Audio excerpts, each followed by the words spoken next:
Hi chào mọi người. Trong chiếc video này mình dắt các bạn về thăm Phần Lan nha. Từ sân bay mình đi tàu về trung tâm và được bạn đón ở Rota. Sau đấy thì hai đứa đi ăn gà cốt, một thương hiệu gà với giá bình dân nhưng chất lượng Michelin.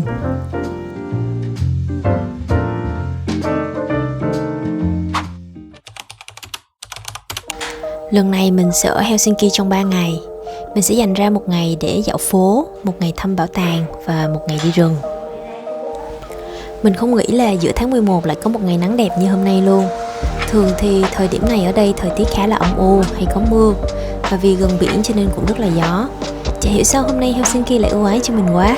Để không phụ lòng thành phố xinh đẹp này, mình sẽ đi hết ga luôn. Nào, các bạn cùng theo chân mình nha.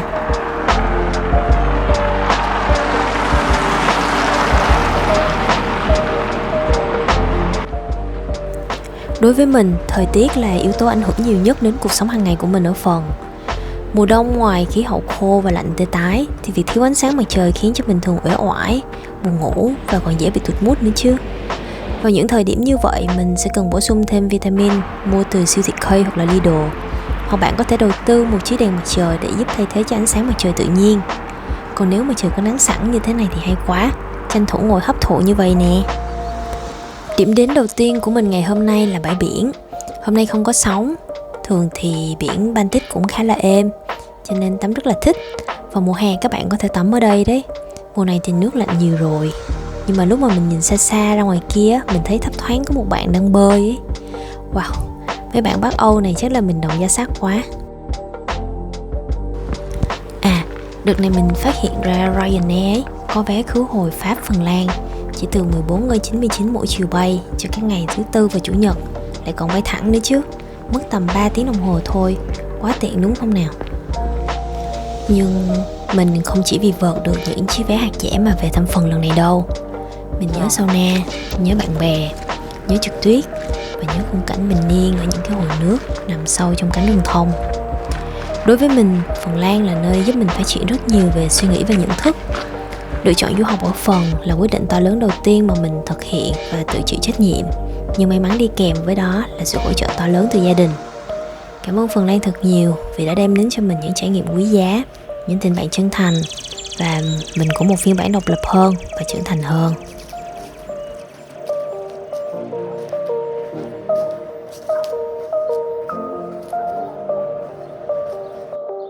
Còn bây giờ thì cùng theo chân mình sang các khu phố xinh xinh nhé.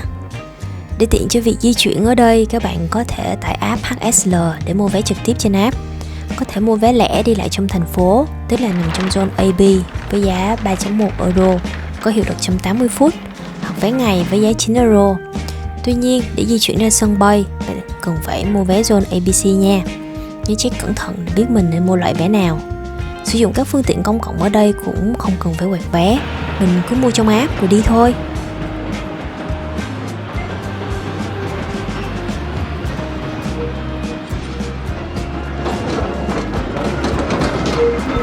Hơn 2 năm trước, vào cái ngày mà mình rời Phần Lan, mình đã ước có thể mỗi năm được về thăm Phần Lan một lần. Mãi sau 2 năm thì mình cũng đã có cơ hội về đây. Cảm giác có chút thân thuộc ấy.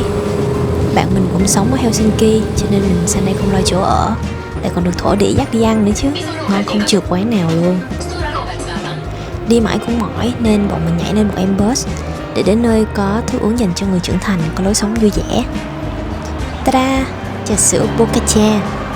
Với cái logo quán hình quán gánh thì nhất định là sản phẩm của người Việt rồi. Trà sữa ngon lắm, các bạn săn heo nhớ ghé quán nha. Mình mà về Phần thì không thể nào không tạt qua Conti được các bạn ạ. Đây là thương hiệu shopping yêu thích của bọn mình từ ngày còn ở Oulu cơ. Và hầu như là thành phố nào ở Phần cũng có ấy. Trời hôm nay cũng mát mẻ 0 độ rồi. Không gì thích hợp hơn lúc này là một bát súp cho buổi tối, cho nên bọn mình quyết định ăn ở Malay Master. Ở đây bạn có thể tùy chọn topping và nước súp, đúng kiểu thiên đường dành cho người thích order một tô ít bún ít mì full topping ấy. Còn tráng miệng thì bọn mình chạy sang cà phê Fraser. Fraser là thương hiệu sô-cô-la của Phần và các bạn người Phần vô cùng tự hào về thương hiệu này. Mình còn nhớ nhà cô My của mình hồi xưa, tức là gia đình nhận kết nối văn hóa với mình ở Oulu ấy. Trong buổi gặp mặt đầu tiên, bác ấy đã hỏi mình là đã thử qua sô-cô-la Fraser chưa. Kể từ sau hôm ấy, mình mới để ý là siêu thị ở bên này bán siêu nhiều sô-cô-la của hãng này. Mình thử cũng khá nhiều loại, và sau đó thì thích nhất là vị sô-cô-la sữa chua, và một sự sáng tạo xuất sắc ấy.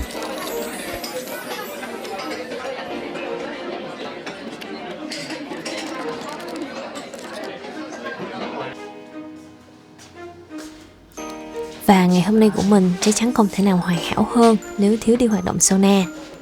Thường thì trời lạnh mình ít vận động nên cơ thể khó mà bài tiết được qua đường mồ hôi. Nhờ đi sauna điều độ mà hồi đấy mình chẳng bị cảm lạnh bao giờ. Đây thực sự là một phát minh vĩ đại của người Phần.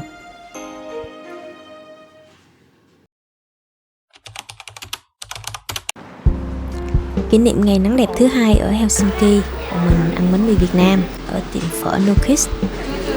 Sau đấy thì sẽ đi bảo tàng. Mình dự định sẽ đi một bảo tàng trong khu trung tâm và một bảo tàng ở khu ngoại ô. Đây là bảo tàng lịch sử tự nhiên nè, nằm ngay trung tâm luôn. Bảo tàng này mở cửa tất cả các ngày trong tuần, chỉ trừ thứ hai và các ngày lễ. Giá vé là 18 euro.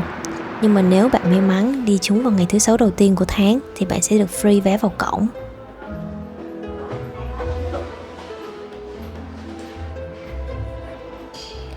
Bảo tàng này khá là bé, nội dung và hiện vật minh họa cũng nhẹ nhàng, không khiến mình wow quá nhiều. Mình nghĩ chỉ cần dành ra tầm 1 tiếng rưỡi cho đến 2 tiếng tham quan là đủ. Và đối tượng tham quan chính của bảo tàng này là học sinh hoặc là các em nhỏ đi cùng với bố mẹ. Cá nhân mình thấy bảo tàng này đặc biệt có ý nghĩa trong việc nâng cao ý thức bảo vệ môi trường. Trong những nơi mà mình từng đi qua thì Helsinki là thành phố phân loại rác kỹ nhất. Trong khu bếp của bạn mình có một túi đựng rác phân hủy như thức ăn thừa, bã cà phê, vỏ trái cây, một túi đựng giấy báo, tờ rơi, một túi đựng bìa cát tông, một túi khác đựng rác nhựa và một túi riêng để mà đựng chai thủy tinh. Và ngoài ra còn có một số hộp khác để phân loại pin và các thiết bị điện hư hỏng nữa. Còn một điểm khá hay nữa là chai nhựa đựng nước ở Phần Lan ấy, các bạn có thể trả ở các máy trả chai ở siêu thị để mà nhận tiền ấy. Nhờ vậy mà chai nhựa được thu gom cẩn thận, tái sử dụng và hạn chế được lượng lớn rác thải ra môi trường.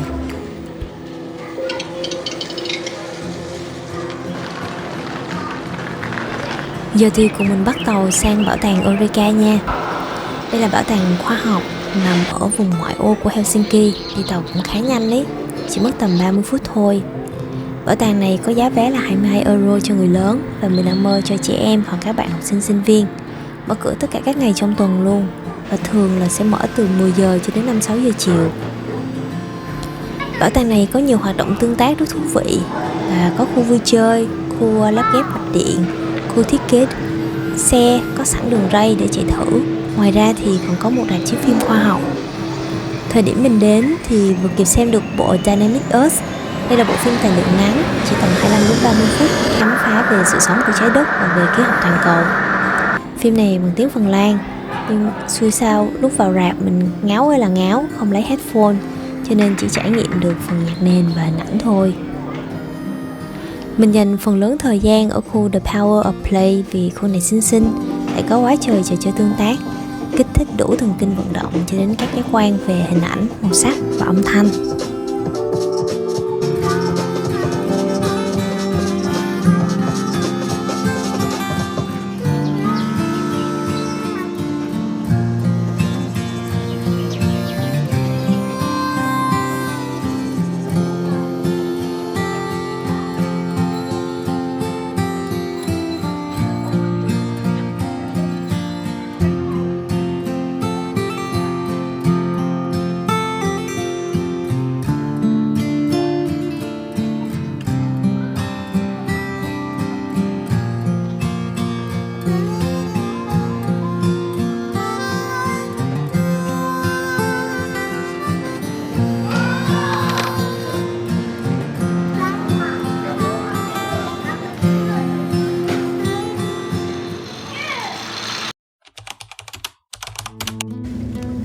Hôm nay là ngày cuối cùng mình ở Helsinki.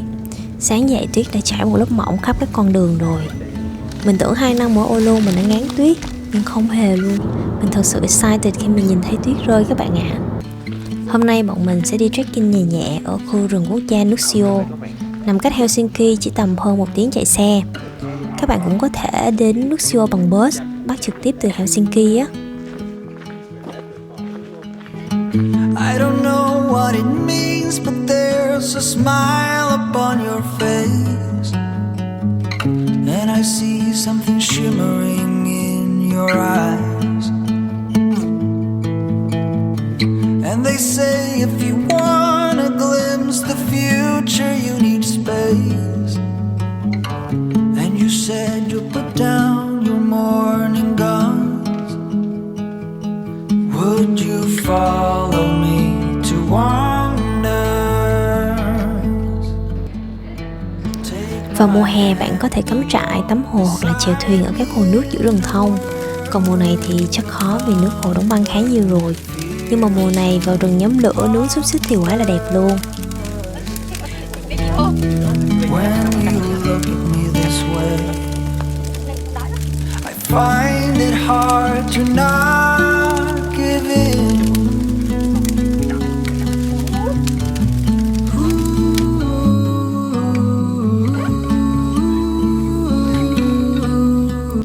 Mình cực kỳ thích không khí trong lành và thiên nhiên hoang sơ nhưng cảm giác là vô cùng an toàn này.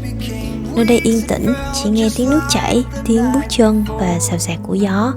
Đúng kiểu là nơi có thể loại bỏ được những suy nghĩ tiêu cực và recharge lại năng lượng, sẵn sàng cho những kế hoạch mới. When you left, I was so completely gone, but now I'm sure you were some of the best of things to find.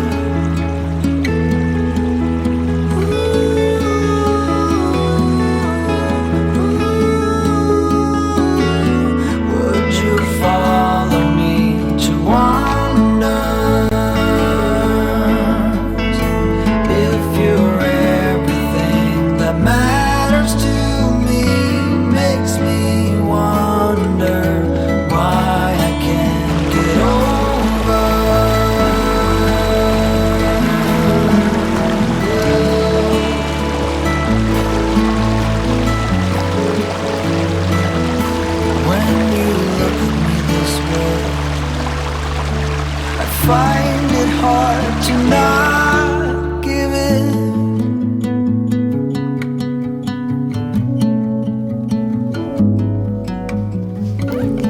Mùa đông đến Helsinki rồi. Trời sẽ tối rất là nhanh, nhiệt độ cũng sẽ giảm mạnh, nên các bạn đi rừng nhớ để ý thời gian nha.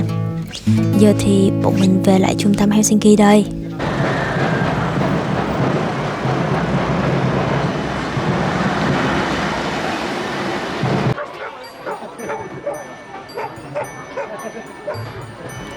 Tối nay khu trung tâm cực kỳ nhộn nhịp luôn. Mình chưa bao giờ nhìn thấy có nhiều người tập trung ngoài đường như vậy ở phần cả. Có lẽ do hôm nay là ngày đầu tiên chào đón sự kiện Giáng sinh. Phố xá được thắp đèn lung linh khắp các ngõ chính của thành phố. Còn có cái diễu hành ông già Noel nữa. Sắp tới sẽ bắt đầu mở các phiên chợ Giáng sinh. Không khí này là mình háo hức quá đi. Các bạn đoán xem Giáng sinh năm nay mình sẽ đi đâu nhé.